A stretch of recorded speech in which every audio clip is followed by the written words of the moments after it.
తమిళనాడులోని Madurai sessions court 9 మంది పోలీసులకు మరణశిక్ష అయితే విధించింది. ఇక్కడ జరిగిన విషయం ఏంటంటే 2020 సంవత్సరంలో కోవిడ్ టైంలో ఒక షాప్ యజమాని షాప్ని ఎక్కువసేపు తెరిచి ఉండడం చెప్పి అతని కొడుకుని పోలీసులు అయితే అరెస్ట్ చేశారు. అరెస్ట్ చేసిన తర్వాత వీళ్ళను జ్యుడిషియల్ కస్టడీలో పెట్టారు.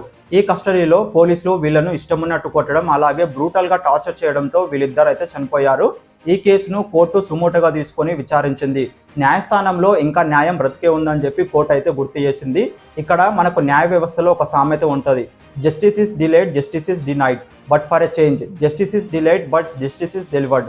ఇక్కడ మన భారతదేశంలో ఇంకా ఎన్నో లాకప్ డెత్ కేసులు పెండింగ్లోనే ఉన్నాయి. వీటన్నిటిని కూడా రాష్ట్ర న్యాయస్థానాలు కానీ లేకుంటే సుప్రీంకోర్ట్ ఆఫ్ ఇండియా కానీ సుమోటోగా తీసుకొని వీటిని కూడా విచారించాలి. పోలీసులు కూడా మీ దగ్గర పవర్ ఉందిగా అని చెప్పి ఇష్టారాజ్యంగా వ్యవహరించకండి. Be you ever so high, the law is above you.